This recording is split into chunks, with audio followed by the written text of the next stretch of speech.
Hi.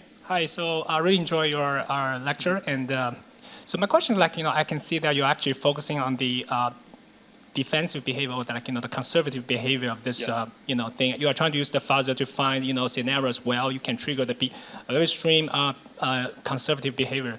But I can see the symmetry in this process. Is it possible to apply the same framework for aggressive behaviors? You're planning behaviors you are following the lane, and then you have a vehicle in front of you and slowing down, and then the physical constraints are still the same, but the desired outcome, instead of cruising, but now you're going to do stopping, right? Mm-hmm. But in that case, is it possible to change the distance, the vulnerability distance into something to reach a location in the program, such that instead of performing stopping, we still perform cruising. Is there something possible in the same framework? I think the general framework should work to find those aggressive behavior. But currently, since this is our first work on this line, so we just focus on one type of them. And I think later, maybe we will focus on finding all type of different type of behaviors. Okay. So I just feel there are aggressive behaviors can be more interesting because it can result in more catastrophic results. Yeah. Thank you. I totally agree. Yes.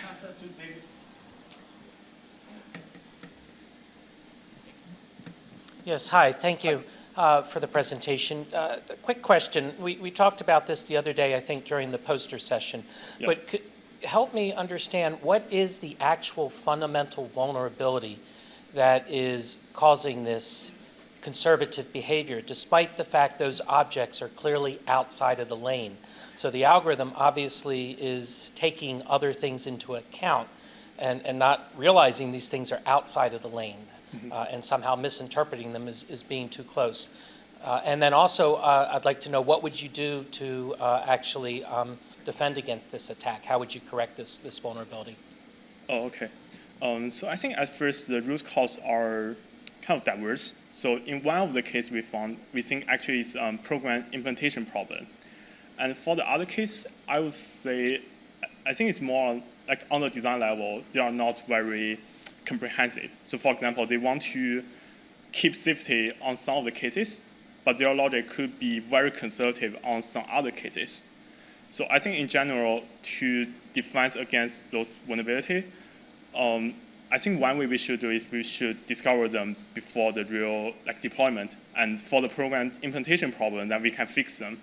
And for the other design level, so if we can have more diverse testing scenario, and it can help us to fine-tune these design parameters or the design logics to make them find the better balance between both safety and also this type of availability in different type of diverse driving scenarios.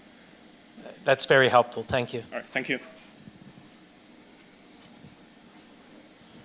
So maybe I ask a follow-on question, related question. So if the object is like a cone, maybe it's okay to drive through it.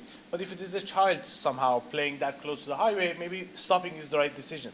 So my question is your system making the difference between different types of objects? And if it's a box, if it's a cone, it's okay? So currently in the source code we can have, so actually they don't have very concrete type of objects. So they have some type like pedestrian, bicycles, so because those are very driving related. But for the other ones, those are all static objects, and they try to avoid them in general.